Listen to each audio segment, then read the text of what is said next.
যখন একটা সরকারি স্কুলের কোনো স্টুডেন্ট বাংলা মিডিয়াম বা হিন্দি মিডিয়ামের স্টুডেন্ট যখন একটা ভালো নামি দামি কলেজে গিয়ে অ্যাডমিশন নেয়, বেসিক্যালি প্রাইভেট কলেজগুলোতে গিয়ে অ্যাডমিশন নেয় নিজেদের স্বপ্ন পূরণের উদ্দেশ্যে, তখন ওদের অনেক বলির শিকার হতে হয় ওই তথাকথিত ইংরেজি মিডিয়ামের স্টুডেন্টসদের দ্বারা। ঠিক আছে, ইভেন ওদের এও বলা হয় কি রে তুই এখানে ইংরেজি পড়তে পারবি, এক লাইন ইংরেজি পড়ে শোনাতো। ওদের মতে যে বাংলা মিডিয়ামের স্টুডেন্টরা বা হিন্দি মিডিয়ামের স্টুডেন্টরা এক লাইন ইংরেজিও পড়তে পারে না। ঠিক আছে, ইভেন এরকম অনেক প্রফেসর আছে, ধরো কিছু একটা ওনারা কোয়েশ্চেন করলেন, আনসার দেওয়ার সময় ইংরেজি মিডিয়ামের স্টুডেন্টের আনসারটা যতটা গ্রহণযোগ্য বাংলা মিডিয়ামের স্টুডেন্টের আনসারটা ততটা গ্রহণযোগ্য নয়, কারণ ওরা অত সাজিয়ে গুছিয়ে হয়তো ইংরেজিতে ওই আনসারটা বলতে পারে না। বাট তারা কিন্তু জানে, তারা হয়তো ওই ইংরেজি মিডিয়ামের স্টুডেন্টের থেকে অনেক বেশি জানে।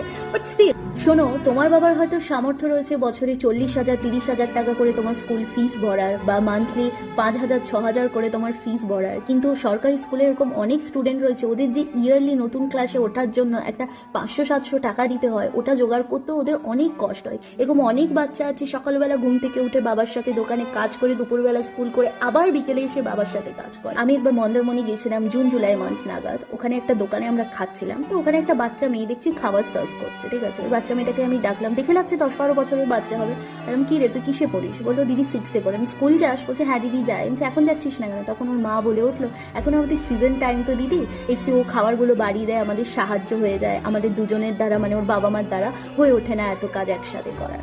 ভাবো ওই সিজন টাইমে রোজগার করার জন্য ও স্কুল ছেড়ে দিচ্ছে। ঠিক আছে, তখন জোয়ারের টাইমটা এসছে, প্রচুর ঢেউ আসছে, ওদের দোকান অব্দি জল ঢুকে যাচ্ছে, ওই ঢেউতে যে খড় টর যত নোংরা আসছে ও লিটারালি কোদাল দিয়ে ওগুলো টানছে। ঠিক আছে, দেখে যাচ্ছে মেয়েটাকে ও জীবন যুদ্ধের সাথে লড়ছে। যাই হোক করে 12 পাস করার পর যখন ওরা একটা ভালো কলেজে গিয়ে অ্যাডমিশন নেয় নিজের স্বপ্ন পূরণের উদ্দেশ্যে, কারুর বাবার হয়তো ওরও জন্মের আগে সঞ্চয়টুকু সবটুকু দিয়ে দেয় ওই বাচ্চাটার পড়াশোনার জন্য, কেউ কেউ লোন নিয়ে পড়তে আসে। লিটারালি কোথায় লেখা আছে যে সরকারি স্কুলের স্টুডেন্টরা জীবনে কোনোদিন কিছু অ্যাচিভ করতে পারে না? আমি এরকম অনেককে দেখেছি যারা আজকে অনেক ভালো মাপের জব করছে, নিজের কোম্পানি খুলেছে, কেউ কেউ বিদেশে গিয়ে সেটেল হয়ে গেছে, ভালো জব করছে।